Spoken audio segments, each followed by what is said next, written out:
भारत देश के सब नागरिकों को होली की बहुत बहुत शुभकामनाएं। और बताना चाहूँगा कि ये बहुत ही प्यारा त्यौहार है। इस त्यौहार को बड़े अच्छे से मनाइए, लेकिन किसी भी प्रकार का कोई नशा या किसी भी प्रकार की कोई गलत हरकत मत कीजिए। कई लोग नालियों में से निकाल निकाल के कीचड़ लगाते हैं लोगों के। कई लोग उठा उठा के लोगों को नालियों में फेंक देते हैं, जिससे बहुत चोट लगती हैं और बहुत ही ज़्यादा कष्ट होता है। ये सब मत करें। शराब मत पिएं, इसको अच्छे से एंजॉय करें, कोई दिक्कत नहीं है। और बताना चाहूँगा कि केमिकल का रंग बिल्कुल यूज़ ना करें। केमिकल वाले रंग से पूरी चमड़ी, बुरा हाल हो जाता है चमड़ी का, तो ये भी बिल्कुल ना करें। गुलाल से खेलें होली। गुलाल से ही होली खेली जाती थी पहले भी।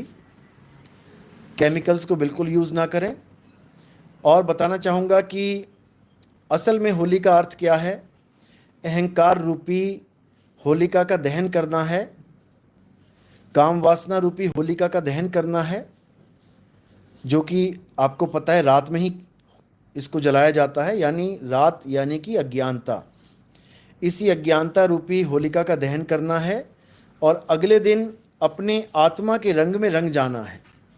जैसे गुरु ग्रंथ साहब में भी वाणी है, कब देखूं प्रभु आपने आत्म के रंग। यानी हे प्रभु, अपनी आत्मा का रंग मैं कब देख पाऊंगा। तो इसीलिए होली त्यौहार मनाया जाता है कि अहंकार का नाश हो जाए, काम वासनाओं का नाश हो जाए, विकारों का नाश हो जाए, और उसके अगले ही दिन आप अपनी आत्मा के रंग में रम जाएं। यही रमज़ान का महीना है। रमज़ान, इसको भी अच्छे से समझ लो। रमज़ान का मतलब होता है अपनी अपनी जान में रम जाना। यानी जान मतलब आत्मा। अल्लाह कहाँ है? हमारी आत्मा में विराजमान है। तो अपनी अपनी जान में जब आप रम जाएंगे तो वही रमज़ान का शुभ महीना कहलाता है। अल्लाह कहीं बाहर नहीं है, परमात्मा कहीं बाहर नहीं है, आपकी आत्मा में परमात्मा विराजमान है। आत्म में परमात्म दर से, परमात्म में झाई, झाई में परछाई दर से, लखे कबीरा साईं। तो इस त्यौहार को बड़े प्रेम से मनाइए, लेकिन जो बातें मैंने बताई हैं उस पर पूरा विचार करें। नशों से दूर रहें। दारू पी के बिल्कुल गाड़ी ना चलाएं, नहीं तो पता लगा आपकी ये होली आखिरी होली ना बन जाए। बिल्कुल भी शराब नहीं पीनी है, कोई गांजा भांग नहीं पीना है। बिल्कुल शुद्ध दिमाग से, सुविचार से इस पर्व को मनाएं और खुश रहें, आबाद रहें। तो मेरे सब देशवासी आपस में प्रेम से रहें, हिंदू मुसलमान का कोई झगड़ा ना करें। सबका मालिक एक है, सबका मालिक एक है, सबका मालिक एक है।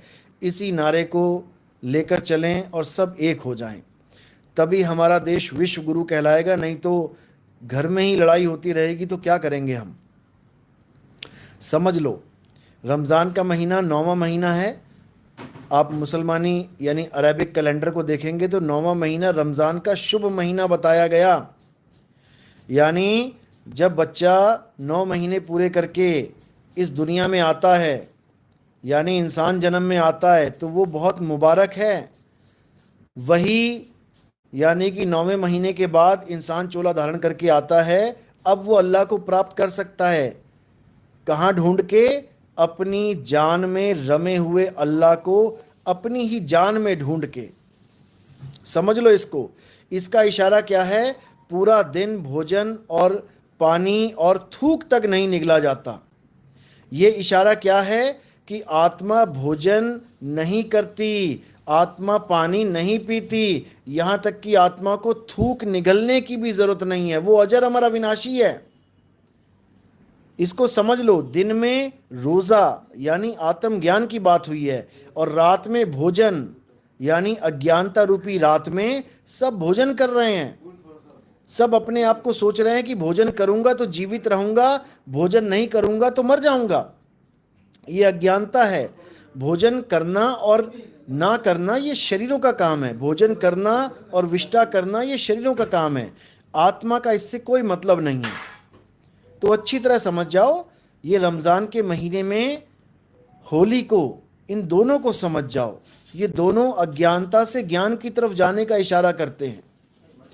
तो मेरे भाइयों, अच्छे से इस ज्ञान को समझो और सब एक हो जाओ। सब मालिक के बच्चे हैं, सब परमात्मा के, अल्लाह के, वाहिगुरु के, सब हम उसी के अंश हैं। तो मैं थोड़ी देर में देखूंगा, अगर दोबारा लाइव आया तो। तब तक के लिए साई बंदगी सतनाम, जय बंदी छोड़ की, जय सतनाम।